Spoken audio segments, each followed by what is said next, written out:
আমাদের সামনে দুনিয়াকে আগে পেশ করা হয়েছে আর আখিরাতকে দুনিয়ার পিছনে রেখে আখিরাতের বৃত্তান্ত আমাদের কাছে পবিত্র কোরআন ও হাদিসের মাধ্যমে বর্ণনা করা হয়েছে।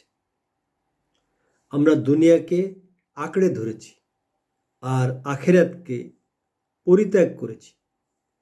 দুনিয়া হলো দ্রুত প্রস্থানকারী তুচ্ছ বিষয়, যা মরীচিকার মতো চমকায় এবং মেঘমালার মতো চলমান।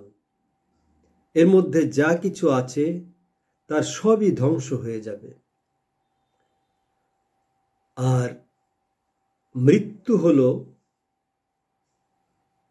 প্রবলভাবে গ্রাসকারী এমন এক বস্তু যা আমাকে বরণ করতেই হবে। সুতরাং ওই ব্যক্তি বিচক্ষণ যে জীবনের শেষ হওয়ার আগেই মৃত্যুর প্রস্তুতি নেয়। হঠাৎ মৃত্যু আসার আগেই আখিরাতের জন্য সঞ্চয় করে এবং সবকিছু নিঃশেষ হওয়ার আগে উদ্যোগ গ্রহণ করে। পক্ষান্তরে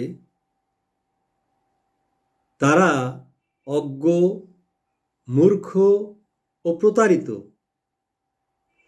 যারা মৃত্যু ও নিয়তিকে ভুলে থেকে মূল্যবান সময় নষ্ট করে, শেষ পরিণাম না ভেবে উদাসীন গাফেল থাকে, প্রাচুর্য ও গৌরব অর্জনের প্রতিযোগিতায় নিজেকে আচ্ছন্ন করে রাখে।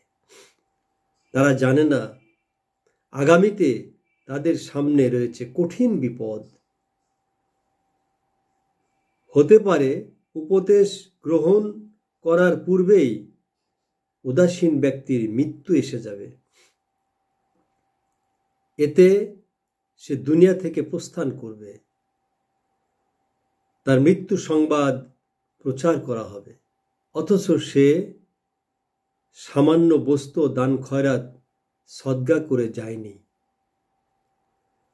মৃত্যু তাকে পাকড়াও করবে, অথচ সে কোনো হক আদায় করেনি, জ্ঞান চর্চামূলক কোনো কাজ করেনি, মানুষ এবং অন্যান্য প্রাণীদের জন্য পানি পানের কোনো ব্যবস্থা করেনি, বৃক্ষরোপণ করেনি, মসজিদ তৈরির কাজে অংশগ্রহণ করেনি, সন্তান সন্ততিদের দিন ধর্ম ও কোরআন হাদিস শিক্ষা দেয়নি,